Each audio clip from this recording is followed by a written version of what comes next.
तो क्या हुआ था आपकी वाइफ के साथ, थोड़ा स्टार्टिंग से बताओ। और कोटा में कौन से एरिया में थे आप? नहीं, कोटा का नहीं है, ये हमारा जयपुर का इंसिडेंट है। All actually right. मैं पलावड़ा जयपुर के अंदर हूँ। तो हम लोग साथ में एक स्कूल में था, मेरी लव मैरिज है। तो तभी हमारी शादी नहीं हुई थी उस टाइम पर। तो ये बात है आई थिंक 2008 के आसपास की, 7-8 के आसपास की बात है। उस टाइम मैं कॉलेज में ही था। तो होली का टाइम जो था ना, वो तो होली का टाइम था उस टाइम पर। तो मेरे जो दो मतलब जो ब्रदर इन लॉ है, छोटा वाला जो है, तो वो उस टाइम बहुत छोटा था वो। तो कुछ नाराज़ होकर उससे शाम के करीबन 7 बज रहे थे, तो ऐसे घर से भाग गया। तो उसको ऐसे पकड़ के लाने के लिए कि वापस आ जा, वापस आ। तो गई, तो वहाँ पे एक चौराहा था, तो वहाँ से गई, वापस आई, और 15-20 मिनट के बाद उसको पैरों में बहुत तेज़ दर्द होने लगा। तो उस दिन से उसके पैरों में दर्द शुरू हुआ, तो वो दर्द बहुत तेज़ होने लगा उसको, और विद इन 2-3 डेज़ उसके पैरों ने काम करना बंद कर दिया। मतलब पैर पे खड़ी भी नहीं हो सकती थी। आप सोचो, आप कल तो आप अच्छे खासे चल रहे थे, 2 दिन बाद आपके उठ भी नहीं पा रहे हो, आप उठते ही गिर जाओगे आप। तो डॉक्टर के पास गए, MRIs हुई, कोई नॉर्मल कुछ भी नहीं है, पर पैरों में जान नहीं है। तो ऐसा नहीं कि वो लोग इसे मानते नहीं थे, तो उन लोगों ने ये सब भी ट्राई किया, उनके गांव से पता किया। तो गांव में जो आप बोलते हैं ना, देवता आते हैं किसी के अंदर, उनसे बात की, तो उन्होंने बोला कि इसके ऊपर तो किसी ने कुछ करवा दिया है। फिर वो एक अलवर में एक बाबा थे, उनके पास गए। तो इस तरह चलता रहा उनका प्रोसेस। अच्छा, हमारी उस टाइम पे इतनी बात होती नहीं थी, तो मुझे तो किसी थर्ड पार्टी से पता लगा कि ऐसा कुछ हो गया है। तो फिर वो वहाँ गए, अलवर में उन्होंने इलाज करवाया 3-4 महीने, थोड़ा थोड़ा इम्प्रूवमेंट हुआ। बट फिर भी ऐसा नहीं था कि आप घूम फिर सकते हो। एक तरह से आप ये मान लो कि हाफ बेड रिडन हो आप। तो फिर मैंने देखा कि चल रहा है, अभी चल रहा है, इलाज चल रहा है, पर कुछ इलाज से कुछ हुआ नहीं। तो मेरा एक दोस्त है सैंडी, अच्छा शायद आप लोगों को पता नहीं है, बट मेरा एक डांस ग्रुप हुआ करता था जब मैं कॉलेज टाइम पे था तब। तो मैं थोड़ा ठीक ठाक डांस कर लेता हूँ। तो हम लोग का एक डांस ग्रुप था, तो मैं से डांस प्रैक्टिस पे गया हुआ था। तो मैं थोड़ा परेशान सा था, तो उसने बोला क्या हुआ यार भाई तेरे को? तो मैंने बोला यार ऐसे ऐसे बात हो गई। तो एक काम कर, तो मेरे साथ चल, मेरे एक भैया हैं, शंकर भैया नाम उनका, और वो इस चीज़ का इलाज कर सकते हैं। अब उस टाइम पे अपने को लगता है चलो कुछ भी करके करते हैं। तो मैं गया उनके पास। तो शंकर भैया शाम को मिले। शंकर भैया पहले देखते मुझसे और कुछ नहीं पूछते हैं, मुझसे बोलते कि तू उससे शादी करना चाहता है। मैंने बोला ये बात कहाँ से आ गई? बात ये है कि वो बीमार है, उसके इलाज करना। बोला वो सब मैं देख लूँगा, पहले तो मेरी बात का जवाब दे। तो मैं बोला हाँ। तो बोलता ठीक है, तेरी शादी हो जाएगी। तो मैंने बोला अब इसको साइड में करो, टॉपिक को, अपन मेन बात कर। अब पैर ठीक करो। हाँ। अच्छा, मेरे दोस्त ने कहा था कि तू उनके पास खाली हाथ मत जाना। मैंने बोला क्या लेकर जाऊँ? बोले एक पौवा लेकर जाना। तो मैं उनके लिए बॉटल लेकर गया था एक बढ़िया सी, उनके जो पीते थे वो ब्रांड उसका।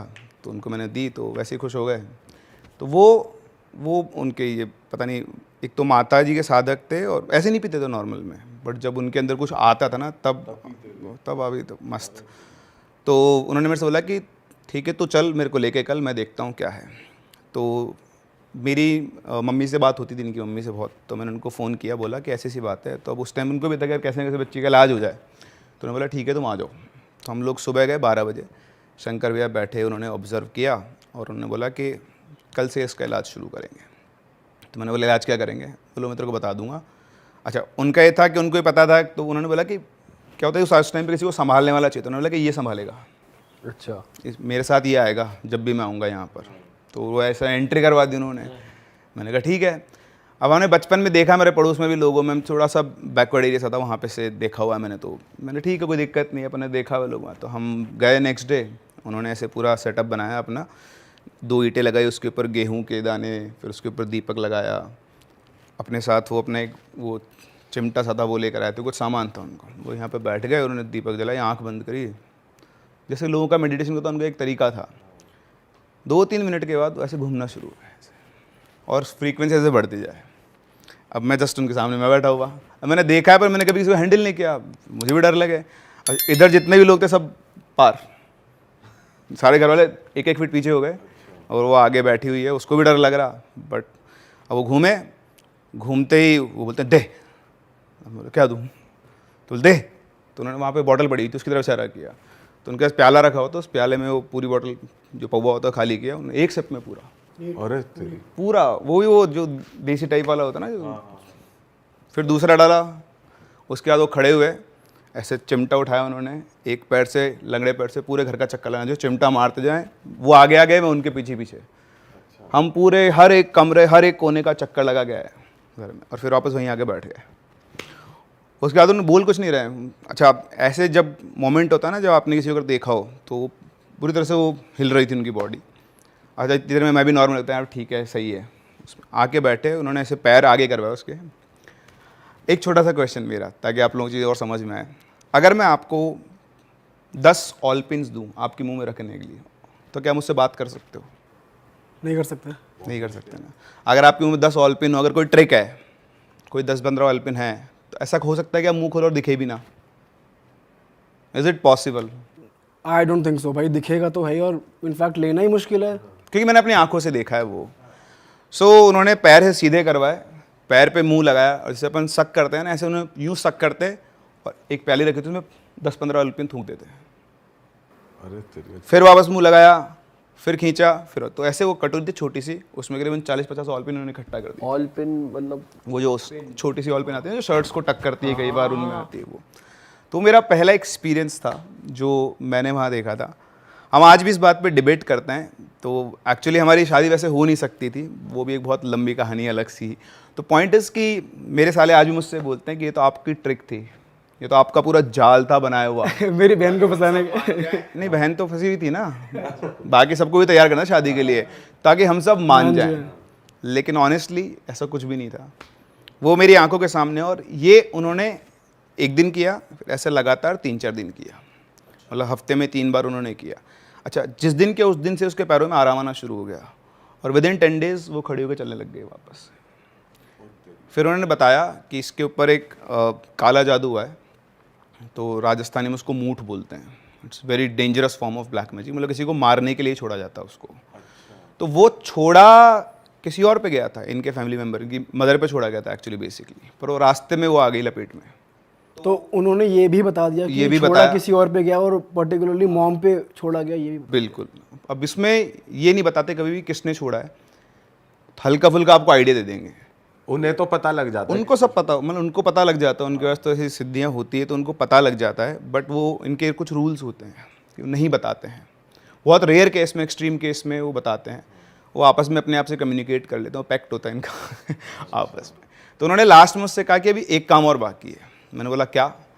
तो उन्होंने बोला कि 2 काम अपने को करने हैं। एक तो मैं कुछ तेरे को थाली दूंगा, तो अपना एक चौराहा है, उस चौराहे पे रख के आना, और रखने के बाद घूम के मत देखना उधर। तो बोला ठीक है, कर दूंगा।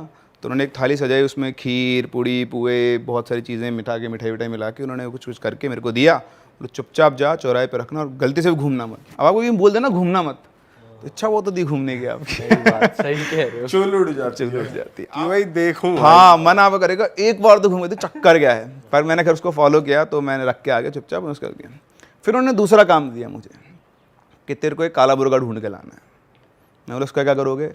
बोलो उसको मैं कब्रिस्तान में जाके उसकी बलि देकर आऊँगा। तो फिर मैंने ढूंढा, सर्च कर करा के वो मुर्गा में लेकर आया। फिर उन्होंने कहा, फिर वो कब्रिस्तान में गए, हम दोनों गए थे। फिर उन्होंने कर कुरा के आए, मैं तो बाहर ही खड़ा था, अंदर नहीं गया।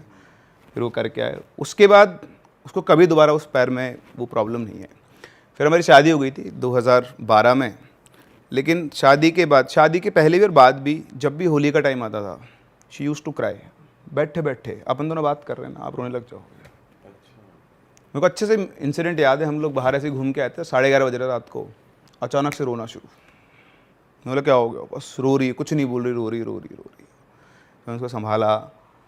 फिर पता नहीं उस दिन कोई अंदर से मेरे आवाज़ आई कि अब नहीं होना चाहिए दोबारा, ऐसा कुछ ऑर्डर सा गया था। उसके बाद कभी नहीं हुआ। तो वो मेरा ऑरा जो है शायद उसकी वजह से वो प्रोटेक्टेड रहती है। अब भी हम कहीं जाते हैं तो ऐसी अगर कोई जगह है तो पहले वो तो जाती नहीं, उसको पता है। तो जैसे अभी हम कहीं जाने वाले थे, मैं तो नाम भी भूल गया जगह, तो उसमें साफ हाँ, हम अभी महाराष्ट्र गए थे, तो मैंने कहा ताज चलते हैं, जो मुंबई वाला ताज जहाँ पे अटैक हुआ। तो नहीं, वहाँ तो कसाब ने बहुत सारे लोगों को मारा, तो मैं जाऊँगी, मुझे कोई ना कोई दिख ही जाएगा वहाँ पे। तो ऐसे हम कुंभलगढ़ गए थे, ये मैंने पहले बताया हुआ है। तो कुंभलगढ़ हम गए हुए थे, तो रात को करीबन 12:30-1 बजे के साथ बैठे हुए थे हम लोग, बच्चे हमारे अंदर सो रहे थे। तो बेटी छोटी थी उस टाइम मेरी, दूसरी वाली जो थी वो शायद 7-8 महीने की थी। तो अंदर थे हम लोग, बाहर पूल साइड बैठे हुए थे। तो वो बहुत अनईजी सा फील कर रही थी। तो मैं बोला मैं अगर बच्चों को देख के आता हूँ मैं, तो मैं बस मतलब 1 मिनट के लिए अंदर गया हूँ। तो जैसे मैं वापस आया ना, तो उसने मुझे बताया, वो तो मैंने भी देखा था मैं वापस आने, तो उसने बताया कि जैसे तुम अंदर गए, वो पूल से ना एक बॉल ऐसे घूमती हुई मेरी तरफ आ रही थी, और जैसे तुम वापस आए बॉल यूँ की चली गई वापस, मतलब डायगनली भाग गई वापस से, यूँ आते आते यूँ घूम गई। फिर बोला तेरा दिमाग ख़राब हो गया, कुछ भी नहीं है। तो बोलती कि नहीं मैं नहीं बैठ रहा, अंदर चलते हैं। ठीक है अंदर चलते हैं। तो हमारे रूम की एक विंडो थी, उससे उधर पूल साइड दिखता था और बाकी पूरा घाटी सी थी। तो वहाँ भी बैठे तो बोल रही कि यहाँ भी नहीं बैठते। मतलब क्या हो गया? मतलब कुछ नहीं है, बस यहाँ नहीं बैठते। ठीक है कोई बात नहीं। सुबह हमारी बात हुई गाड़ी में आते, तो मुझे बता रही कि उस खिड़की पे मुझे ऐसे लोग चिपके हुए दिख रहे थे जो अंदर आने की कोशिश कर रहे हैं।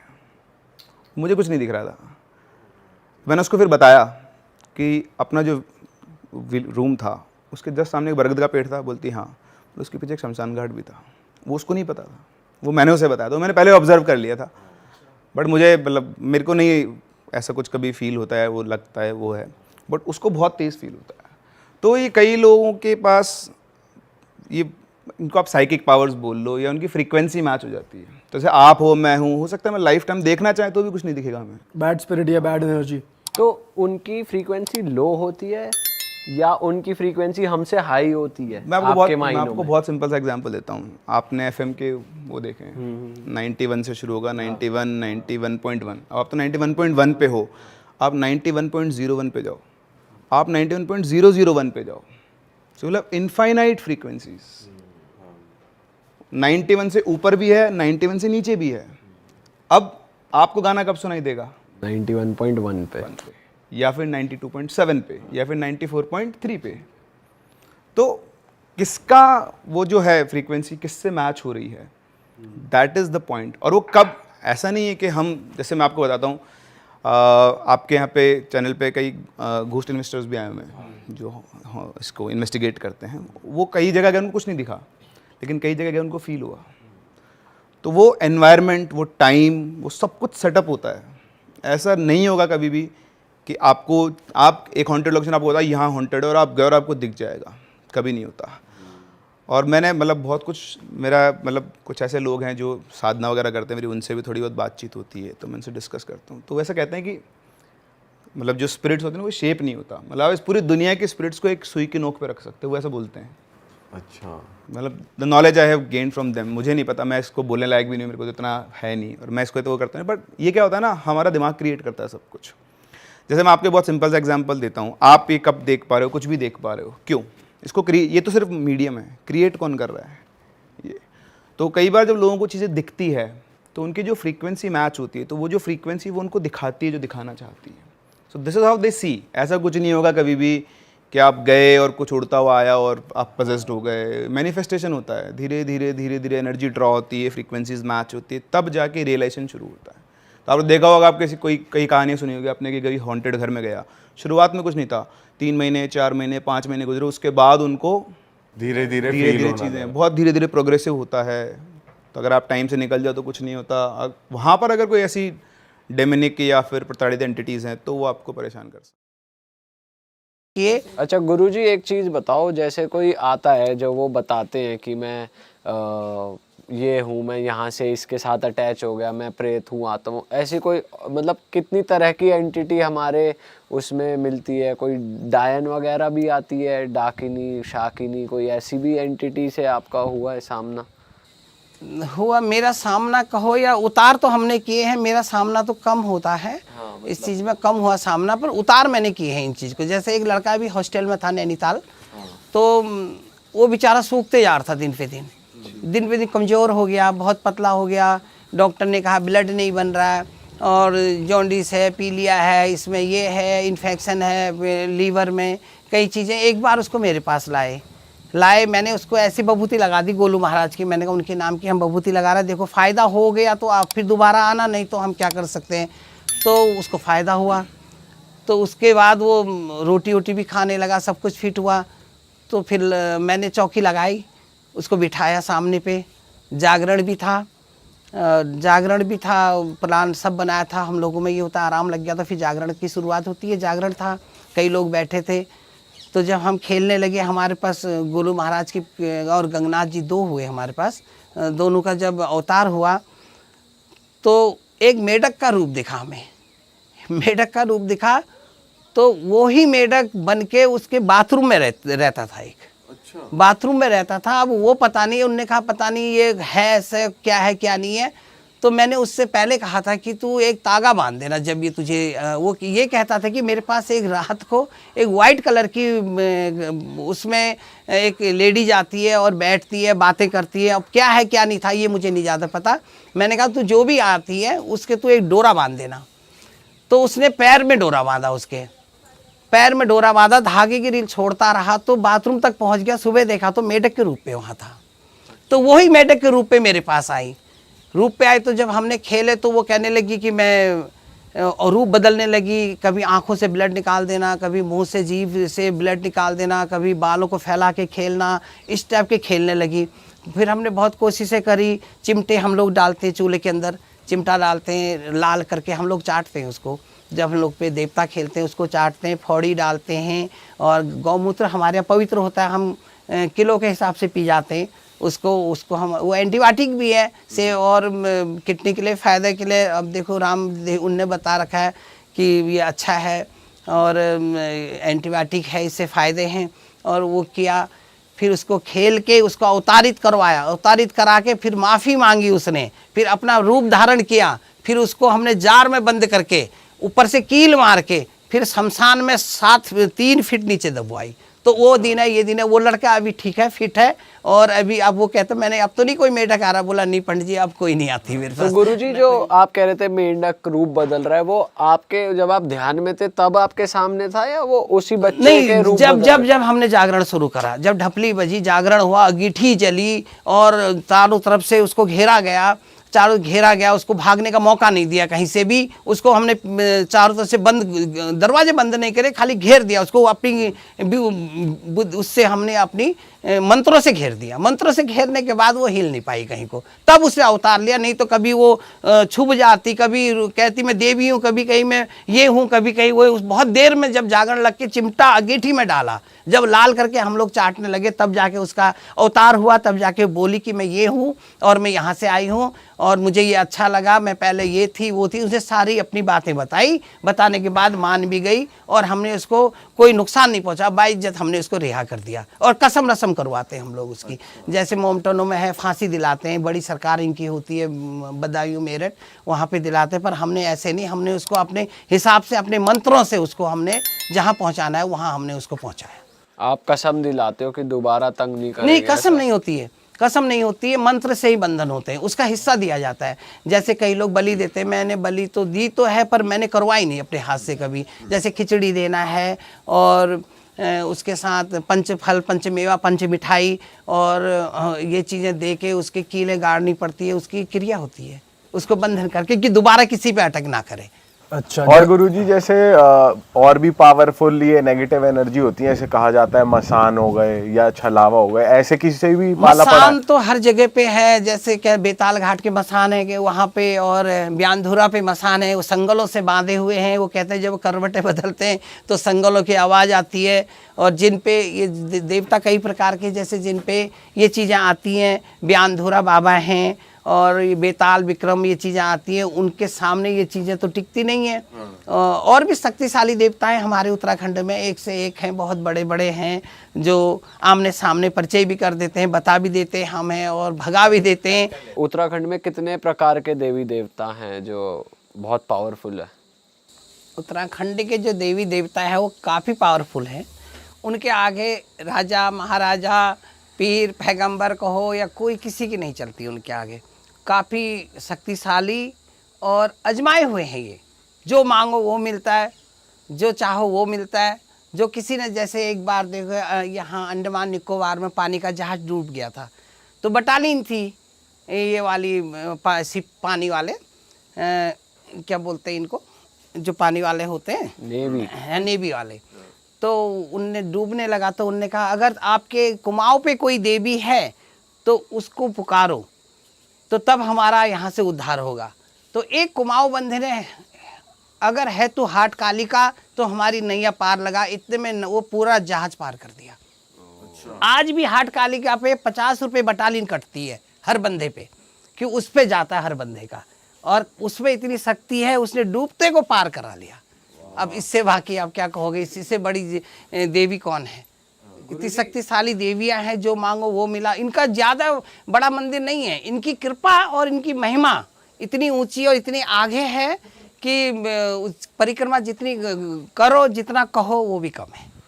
गुरुजी, आपकी जैसे आपके शरीर पे देवी देवता प्रवेश करते हैं, तो आपके क्या नियम है, आप थोड़ा बता सकते हो अपने रूटीन और नियम के बारे में? आपको क्या क्या फॉलो करना पड़ता है और अगर नहीं करा तो क्या दंड मिलता है आपको?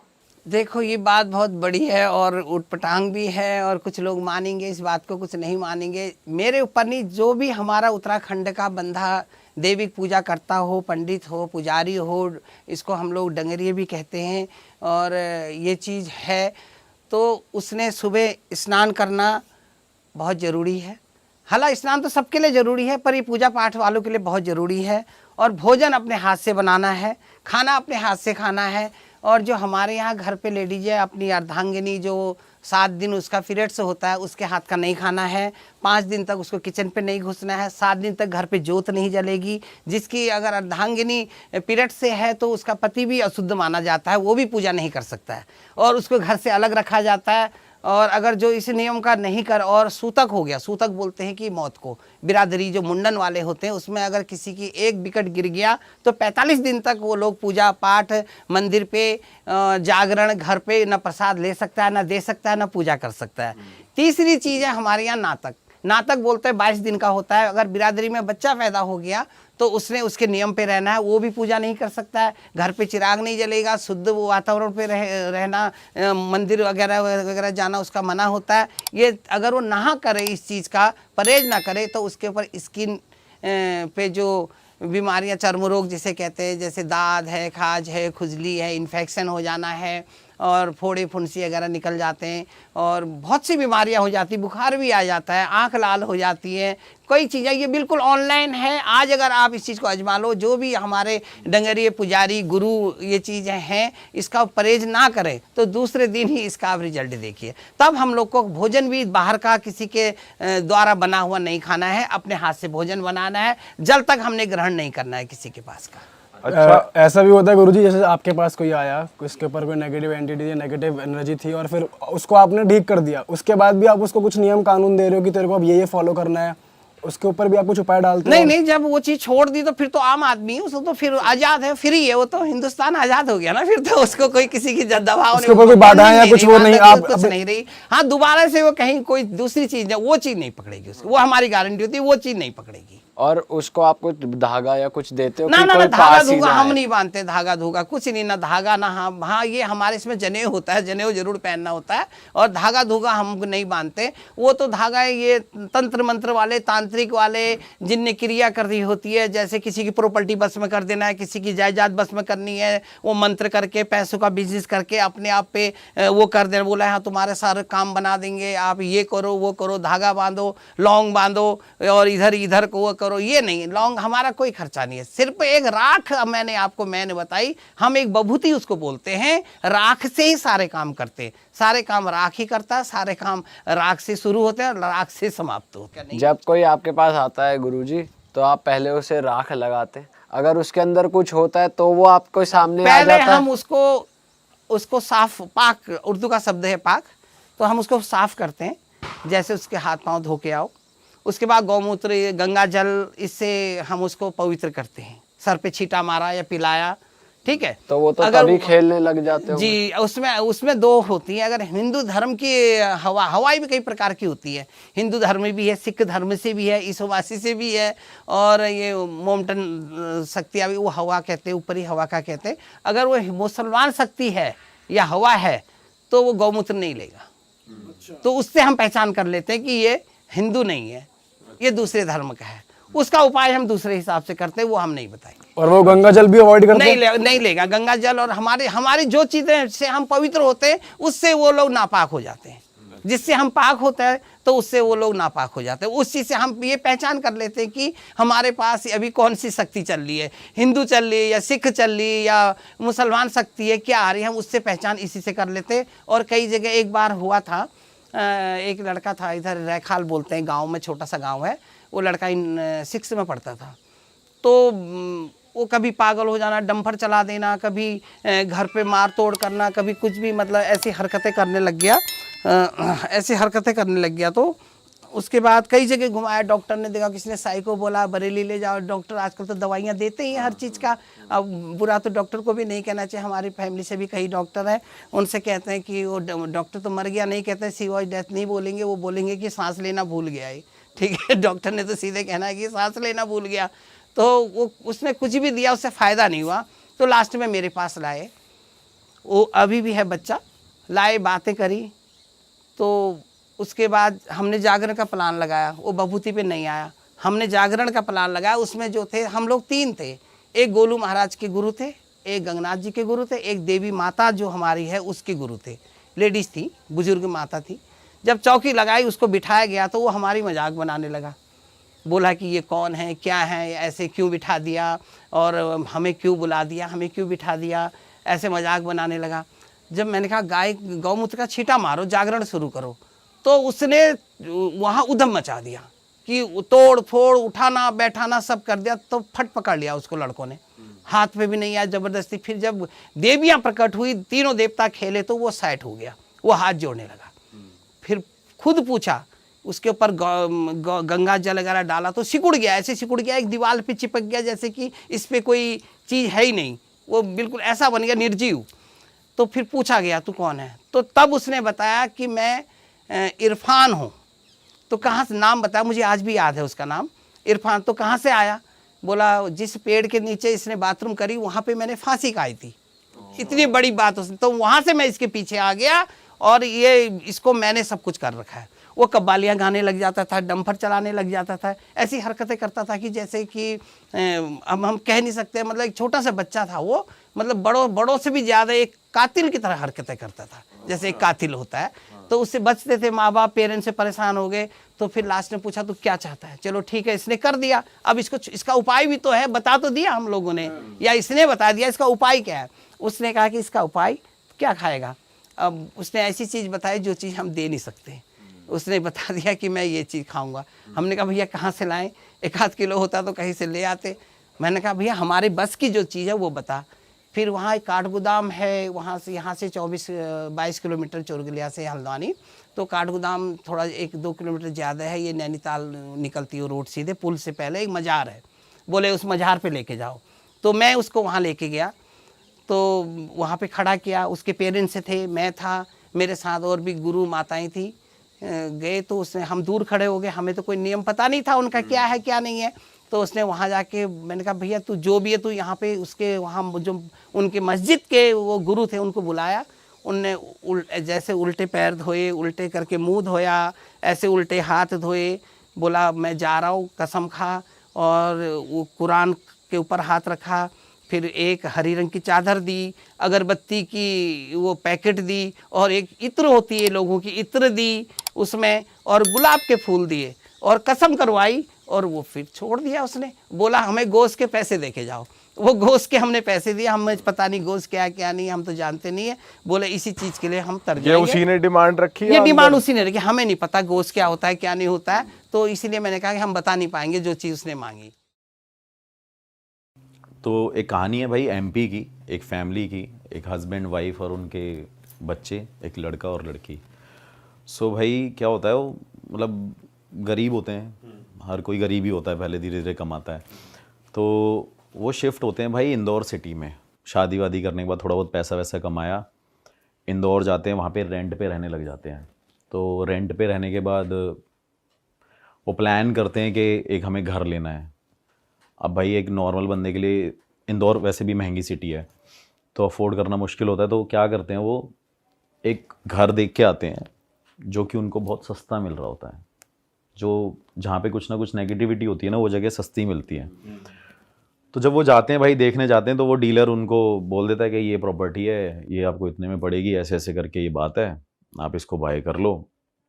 तो आस पड़ोस के लोग जब वहाँ पे देख रहे होते हैं कि भाई इसे फिर कोई ख़रीदने आया इस प्रॉपर्टी को, तो उसको बोलते हैं कि भाई सर आप ये प्रॉपर्टी ख़रीदने आए हो। वो कहते हैं जी। तो कह रहे मत ख़रीदो, यहाँ पे कुछ नेगेटिविटी है, ऐसे ऐसे करके ये चीज़ें हैं। तो उसमें जो हस्बैंड होता है वो भाई हंसने लग जाता है। वो कहता है अरे क्या नेगेटिविटी, नास्तिक, नहीं बिलीव करता। कहता है हमारे दादा परदादा ऐसे होया करते थे, उनके पास इतनी शक्तियाँ, ये क्या ही घर है, कुछ नहीं होने वाला। तो भाई वहाँ पे वो शिफ्ट हो जाते हैं, एनी हाउ घर ले लेते हैं, सुनते नहीं हैं। और लोगों ने उनको बताया होता है कि यहाँ पे किसी ने अपने आप को मार लिया था, हाँ वो केस हो गया था और जिस वजह से आपको ये बाय नहीं करना चाहिए। लेकिन फाइनली वो शिफ्ट होते हैं। शिफ्ट होने के भाई नॉर्मल चल रही होती है लाइफ उनकी, 15-20 दिन होते हैं। फिर क्या होता है, स्कूल्स में एडमिशन होता है बच्चों का, बच्चे स्कूल जाने लगते हैं और 1 महीना होता है। लेकिन उसमें क्या हो रहा था, उस टाइम पे उसके जो हस्बैंड को ना कुछ ऐसे ड्रीम्स आते रहते थे उल्टे सीधे, वो बेचैन होता रहता था। तो थोड़े टाइम बाद क्या हुआ, बच्चे छोटे छोटे थे, ज़्यादा एज होगी नहीं उनकी, 10-12 साल के बच्चे थे वो, एक लड़का था एक लड़की थी। उसमें क्या होता है कि उसके घर वाले बड़े परेशान हो जाते हैं, बच्चे बड़े शैतान होते हैं। तो उसके घर वाले सोचते हैं कि एक केयर टेकर रख लेते हैं, इतना कमा लिया उन्होंने कि उन्होंने एक केयर टेकर अफोर्ड कर लिया, तो एक केयर टेकर रख लेते हैं। केयर टेकर रख लेते हैं तो उनका सब जैसे जैसे चल रहा होता है। तो उस बीच में क्या होता है कि जो लड़का होता है ना, वो अपने पेरेंट्स को बोलता है कि मम्मी ये मेरे को बोलती रहती है, बहन बोलती है कि मेरा घर छोड़ के चले जा, मैं मार दूंगी तुझे, अच्छा, ये मेरा घर है। और पेरेंट्स को ये लगता है कि यार ऐसी ऐसी बातें बोल रहे हैं बच्चे, अवॉइड कर देते हैं। फिर 3-4 दिन भाई कटते हैं। 3-4 दिन कटने के बाद फिर से यही कहानी शुरू होती है कि मम्मी आज ना बहन ने मेरा हाथ मोड़ दिया और मेरे से बोल रही है कि तुम सारे घर छोड़ के जाओ मेरा। भाई उसके पेरेंट्स फिर उस चीज़ को अवॉइड कर रहे हैं, क्योंकि एक्चुअली एक प्रॉब्लम ये भी है कि जो एजुकेटेड लोग अब मानने लगे हैं, पहले नहीं मानते थे इन चीज़ों को कि भाई ये चीज़ें होती नहीं है, ऐसा कुछ नहीं होता। तो थोड़े टाइम बाद क्या होता है, फिर दोबारा ना वो रोते रोते रात को जाती है कि भाई ने मेरा आज गला पकड़ लिया और मेरे चेस्ट पे बैठ गई थी और मेरा ना गले को दबा रही थी और गुस्से से कह रही थी इस घर को छोड़ के चले जाओ। भाई उसके पेरेंट्स उस बात पे थोड़ा सा सीरियस हो जाते हैं कि यार ऐसी क्या बात हो गई है कि लड़का ये हमारा ऐसे ऐसे बोल रहा है। फिर उसके पेरेंट्स डिसाइड करते हैं, फैमिली में डिस्कस करते हैं कि ये बार बार ऐसे ऐसे बोल रहा होता है। फिर भाई वो डॉक्टर के पास जाते हैं। अब डॉक्टर का क्या काम है कि भाई उसको ट्रीटमेंट देना और ये सारी चीज़ें करना। लड़का वहाँ पे डॉक्टर को क्या कह रहा है कि इसके अंदर कुछ ना कुछ है, ये मुझे डराती है रात को, मुझे रात को डराती है और अलग अलग आवाज़ें निकालती है।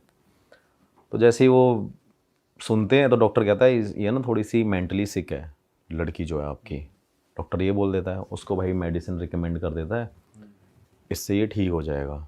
तो नॉर्मली फिर एक किसी पंडित को बुला ही लेते हैं कैसे ना कैसे। उसकी मदर इंसिस्ट करती है, लड़की की मदर इंसिस्ट करती है अपने हस्बैंड को कि एक पूजा करा लेते हैं।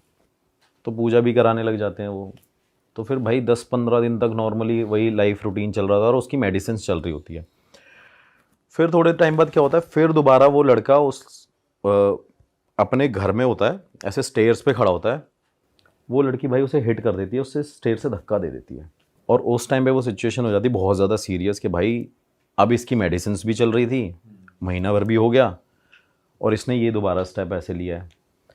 फिर वो दोबारा डॉक्टर के पास जाते हैं। डॉक्टर के पास जाने के बाद बोलते हैं कि डॉक्टर ऐसे ऐसे है। वो कह रहे कुछ नहीं, थोड़ा सा टाइम लगेगा, आप एक काम करो, आप जो लड़की है वो मदर के साथ सोए, जो लड़का है वो फादर के साथ सोए।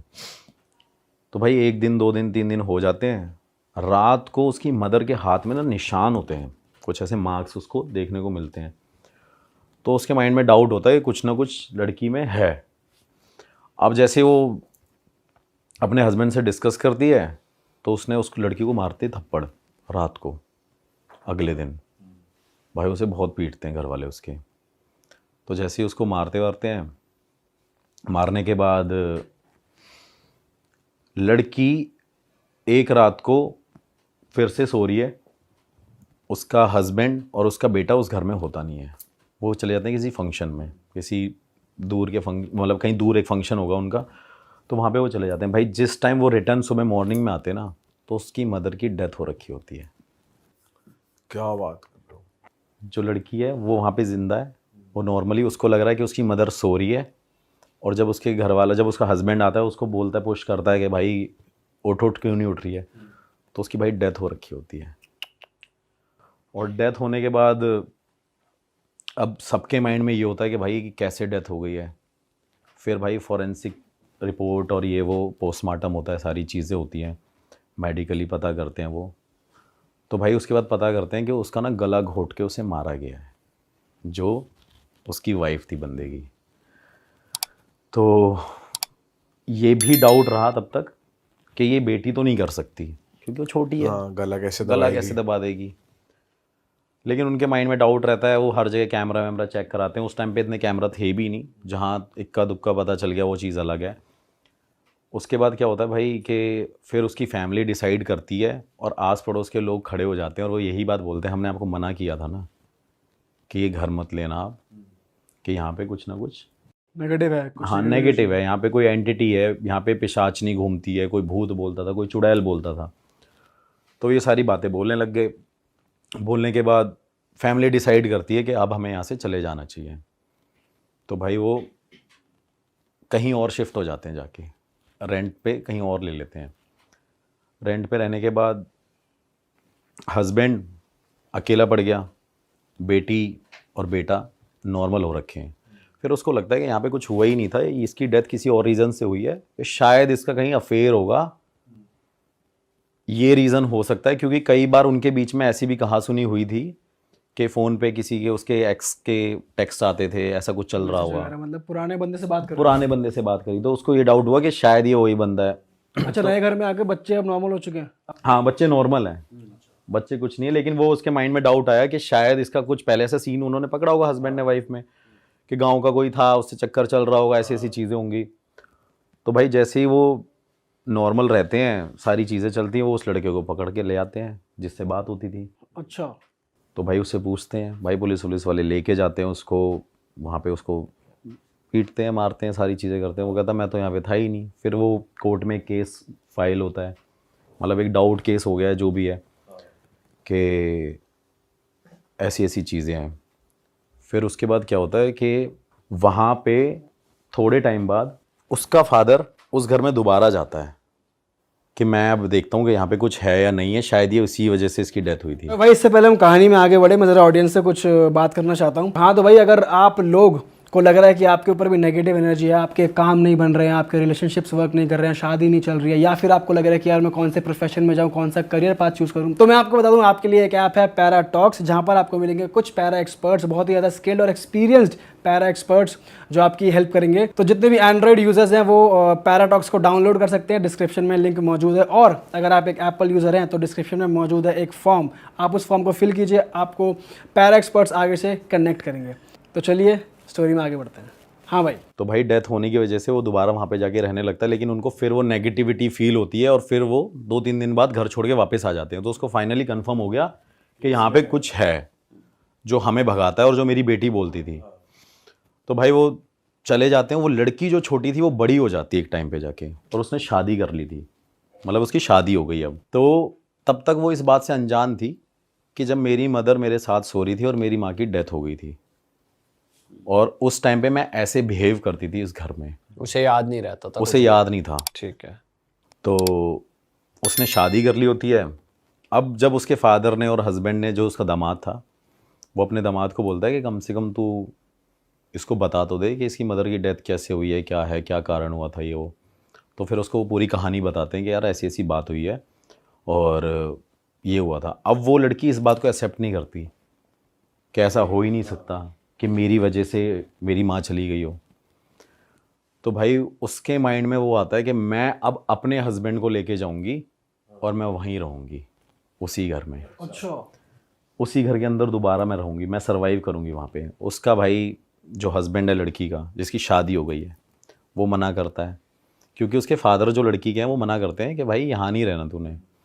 लेकिन वो एनी हाउ अपने हस्बैंड को फिर से कन्विंस करती है कि नहीं यार, मेरी माँ यहाँ पे मैंने खोई थी, मुझे अपनी माँ की बहुत याद आती है। किसी किसी का अटैचमेंट भाई बहुत ज़्यादा हो जाता है एक्चुअली। तो वो उसके माइंड से वो निकलता नहीं है। वो ऐसा हादसा उसके माइंड में वही चीज़ स्टक करके बैठ गई। और बोल भी ऐसे दिया कि तेरी उससे हुई है। हाँ, तेरी उससे हुई थी कि जब तू वहाँ पे सो रही थी। थोड़े टाइम बाद क्या होता है भाई कि वो कैसे ना कैसे वहाँ पे जाके इंसिस्ट करके पहुँच जाती है। और उस टाइम पे उसकी एक बेटी होती है भाई पैदा वहाँ पे उसी घर में। सेम वही कहानी रिपीट हो रही है कि वहाँ पे एक और बेटी बर्थ लेती है। तो जब वो बेटी धीरे धीरे बड़ी होती है, तब तक तो वहाँ पे कुछ नहीं होता, सब नॉर्मल रहता है। जैसे ही भाई वो 6, 7, 8, 10 साल की होती है, होने के बाद उसको भी यही सेम फील होता था जो उसकी जो माँ को फील होता था बचपन में। उसको कोई बोलता था कि ये घर छोड़ के चले जाओ वरना मैं तुझे मार दूंगी, तेरी माँ को भी तो हमने मारा था। ऐसे करके अब भाई वो चीज़ बोलती है अपनी माँ को सेम बात कि ऐसे ऐसे मम्मी कुछ हो रहा है। उसकी माँ क्या करती है भाई, किसी अघोरी तांत्रिक पे जाती है और घर पे बुला के लेके आती है। तो अघोरी ने उससे उस टाइम पे करीब 15-16 हज़ार पे लिए, कुछ ऐसे ऐसे पूजा वूजा पाठ जो भी तंत्र क्रिया मंत्र क्रिया करी। तो वहाँ पे जाने के बाद क्या किया उसने कि अब हमारा घर ठीक है, कुछ नहीं हो रहा, सब कुछ भाई नॉर्मल चल रहा है। अब क्या हुआ, हस्बैंड वाइफ और वो बेटी तो साथ में सोते ही थे, क्योंकि 3 ही थे तब, 2 थे बच्चे, अब 1 है। तो उसके बाद क्या होता है कि जैसे ही वो थोड़े टाइम बाद उसकी बेटी ऐसे सीढ़ियों पे खड़ी होती है, उसकी माँ को ना सपना आता है रात को कि तेरी बेटी ऐसे सीढ़ियों पे खड़ी होगी और मैं धक्का दे दूंगी अगर तुम इस घर को खाली करके नहीं गए तो। उसी लड़की को थोड़ी सी फंबल है ये स्टोरी, क्योंकि बहुत ज़्यादा इसमें चीज़ें ऐसी हो रखी हैं। मतलब छोटी लड़की को धक्का दे दे। हाँ, धक्का दे देंगे, उसको सपना आता है। तो वो इस चीज़ को ना सीरियस ले जाती है। तो वो अपने हस्बैंड से शेयर करती है कि यार ऐसी ऐसी बात है और ये हो, तो क्या किया जाए। उसका हस्बैंड कहता है नहीं नहीं, इतने टाइम से तो ये बड़ी हो गई, पाल पोस लिया हमने, बड़ा कर दिया, अब कैसे ही कुछ हो सकता है। उसके बाद भाई जैसे ही वो 10-15 दिन नहीं कटते हैं, वो लड़की वहाँ पे खड़ी होती है। उस लड़की को स्टेयर से नहीं, छत से उसकी मदर ही जो वहाँ पे थी वही धक्का दे देती है भाई रात के टाइम पे। मतलब पहले वो अपनी माँ को मारा, अब अपनी बेटी, फिर अपनी बेटी को मारा उसे। सेम चीज़ हुई। और वो जब चीज़ हुई ना तो उसकी मदर को, मतलब उसके हस्बैंड को पता चल गया कि भाई इसके अंदर कुछ ऐसा हुआ था जिस वजह से इसने ऐसा ऐसा करके किया। थोड़े टाइम बाद भाई वही चीज़ें होती है कि ऐसा कैसा हो गया, वही हादसा उसके माइंड में वही चल रहा है कि मैंने अपनी माँ को भी मार दिया, मैंने अपनी बेटी को भी मार दिया। और कर कौन रहा है भाई, जिसने कुछ टाइम पहले वहाँ पे आत्महत्या करी थी, वो चीज़ हो रखी थी। उसके बाद क्या होता है कि थोड़े दिन बीतते रहते हैं, वो वहाँ से इस चीज़ों से उभर के आते हैं, वो लेडी घर छोड़ के चली जाती है वापस। अपने हस्बैंड के साथ ना दोनों फिर दोबारा वो कहीं निकल गई, सेम चीज़ वही रिपीट हो रही है। जैसे वो घर छोड़ के जाती है भाई, उसके बाद क्या होता है कि उसको फिर सपना आ रहा है कि इस घर में वापस आ। अरे अब बुलाया जा रहा है, अब बुलाया जा रहा है उसको। और जब मैंने ये कहानी सुनी भी, मतलब मैं इस लेडी से पर्सनली मिला हूँ इंदौर जाके अभी लास्ट ईयर। तो मैंने उसको बोला, मैंने बोला ठीक है मैम ऐसी ऐसी चीज़ें होंगी। तो वो कह रही मेरे साथ ऐसे ऐसे करके ये सारी चीज़ें हुई है। फिर भाई वो वहाँ पे जाती नहीं है, वहाँ पे अवॉइड करती है जाना। उसके बाद क्या होता है भाई, थोड़े टाइम बाद उसको ना वही सपना आता है कि मैं तेरे हस्बैंड को मार दूंगी, तू वापस घर में आ, क्योंकि अब जो भी यहाँ रहेगा ना, ये घर मैं खाली छोड़ने दूंगी, और जो भी यहाँ रहेगा उससे मैं मरवाऊंगी तेरे हाथों, क्योंकि अब फिजिकली तू ये सब काम करेगी, करवाने वाली मैं हूँ। अरे बाप रे। ये मतलब सुनने में तो ऐसा लगता है कि क्या ही है, लेकिन भाई ये उस औरत को जब मैंने देखा ना, मतलब अब तो उसकी एज भी काफ़ी हो रखी है। क्या एज होगी लगभग उनकी? भाई अब तो मेरे हिसाब से 45-44 अराउंड इतनी एज होगी उसकी। ओके। तो उसके बाद भाई उसको ज़बरदस्ती बुलाया कि अगर तू नहीं आई तो मैं तेरे हस्बैंड को भी मार दूंगी। भाई वो वहाँ के ना फिर रहने लग जाती है, और वो पता है क्या बोलती है कि मेरे को ये फोर्स करती है स्पिरिट, जो एंटिटी है, कि तू यहाँ पे टेनेंट रख के किराएदार बुला, और मुझे ना ऐसे ऐसे करके लोगों को मारना है।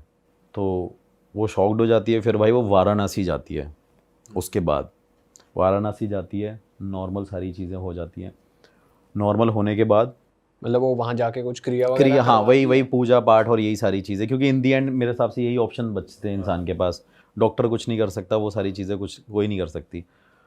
तो जैसे ही वो वहाँ पे उसको वो पूजा पाठ कराती है, वो वापस उस घर में फिर से आती है, क्योंकि उसको स्पिरिट वो बार बार अटैक कर रही है कि भाई तूने यहाँ आना है और तू टेनेंट बुला और मैं मारूंगी। उसका हस्बैंड उसको छोड़ जाता है लेडी को। अच्छा, कि भाई ये हो चुकी है पागल। तो उसको डाइवोर्स दे देता। हाँ, वो उसको छोड़ देता है। वो भाई लेडी वहाँ पे अकेली रहती है, और अकेली रहने के बाद क्या करती थी वो लेडी, मतलब वो नहीं करती थी, वो स्पिरिट कराती थी जब वो पॉजेस्ड हो जाती थी, कि वो लेडी वहाँ पे बच्चों को बुलाती थी और बोलती थी मेरे घर पे आओ, मेरे घर पे आओ, मेरे घर पे आओ। तो एक दिन क्या किया कि आस पड़ोस के सारे लोगों ने जैसे ही एक लड़की को अंदर एंटर करते देखा, मतलब हाथ पकड़ के ले जा रही थी, तो भाई सब ने मिल के उस औरत को वहाँ पे लिटरली मारा डंडों से कि तू ये सब क्या कर रही है। ये औरत जब जब आती है तब यहाँ पे कोई ना कोई डेथ होती है, कोई ना कोई मरता है, और अब तू इस घर को, इस जगह को छोड़ के चली जा। भाई वो बंदी छोड़ के जाती ही नहीं है उस घर को। वो स्पिरिट ने उसे इतना कैद कर लिया है कि वो वहाँ पे जाएगी नहीं। फिर उसके बाद जो उस घर का, मतलब पहले जिस बंदे ने उसे सेल किया था, उसकी फिर ये स्टोरी थी कि वहाँ पे एक हस्बैंड वाइफ रहते थे, और हस्बैंड ने क्या किया था कि वहाँ पे एक औरत को और एक लड़की को, भाई शराब पीता था हस्बैंड, और पीने के बाद क्या कहते हैं अपनी बेटी और वाइफ को जला के मार दिया था। तो वो कहती थी कि मैं यहाँ पे रहूँगी तो, लेकिन यहाँ किसी को बसने नहीं दूंगी मैं। मैंने कहा अच्छा, मतलब मैं वहाँ पे नॉर्मली ये कहानी सुन रहा था उससे फेस टू फेस। तो आप, वो उस लेडी ने आपको सेम घर में बुलाया था, उसी घर में? हाँ बता रहा हूँ, नहीं तब तक तो मैं होटल में ही मिला हूँ उससे। अच्छा अच्छा अच्छा। स्काईलाइन होटल है वहाँ पे एक इंदौर में, मैं स्काईलाइन होटल में मिला था वहाँ रेस्टोरेंट में। तो वहाँ पे जैसे ही मैं उससे मिला, उसने बताया कि मेरे से ये सारी चीज़ें होती रही है। फिर उसको ये ड्रीम आ रहा है कि भाई अब तू यहाँ पे ही रहेगी और तेरे को यहाँ से छोड़ के जाना नहीं है। घर वालों ने डिसाइड कर लिया कि भाई हमने इसे अलग कर दिया, फैमिली ने छोड़ दिया, आस पड़ोस वालों ने कर दिया, भाई उसने अपने आप को कैद रखा उस घर में। फिर जाके जब वो मेरे को मिली थोड़े टाइम बाद, जब उसने अपना पूजा पाठ दोबारा किया, पता नहीं मेहंदीपुर बालाजी, ऐसा कोई भाई मतलब दरबार नहीं था जो उसने ना छोड़ा हो। और उसके बाद भाई उसने क्या किया, लेडी ने मुझे उस घर में बुला लिया कि आपको इस घर में इन्वेस्टिगेशन करने आना है। भाई डर तो मेरे को भी लग गया कि यार यहाँ पे तो अगला नंबर मेरा तो नहीं अगला है, नंबर मेरा ही नहीं है। लेडी छत से धक्का दे कि भाई ये मेरे को ही धक्का दे दे। लेकिन मैं 3-4 लोगों को अपने साथ लेके गया कि फॉर अ सेफ्टी रीज़न आप घर के बाहर भी रहना, एक छत पे भी रहना बंदा, एक मेरा कैमरामैन और मैं वहाँ पे थे। ये स्टोरी उसने मुझे 1 साल पहले बताई थी। अभी 4 महीने पहले मैं वहाँ पे इन्वेस्टिगेशन करने गया था। अभी तक मैंने वो स्टोरी और वो वीडियो भी नहीं पोस्ट करी इस चक्कर में। और जब भाई मैंने वहाँ पे ये सारे सवाल पूछे अपने गैजेट के थ्रू कि आपको किसी ने मारा था और ऐसे ऐसे करके ये सारी चीज़ें जो हो रही हैं, क्या ये करने वाले आप ही हो? तो स्पिरिट के आंसर थे भाई हाँ।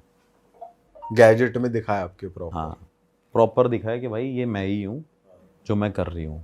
मैंने उससे पूछा कि आप इस घर को छोड़ के नहीं जाओगे? करी नहीं। आप इस घर में हर एक इंसान को मारोगे जो यहाँ पे रहने आएगा? वो कहती हाँ। भाई अब वो लेडी वहाँ पे साथ में थी।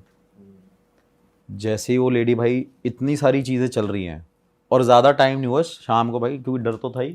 मैं तो 9-10 बजे इन्वेस्टिगेशन कर रहा था, अंधेरा अंधेरा पूरा डार्क तो था ही, बड़ा सा घर था थोड़ा सा।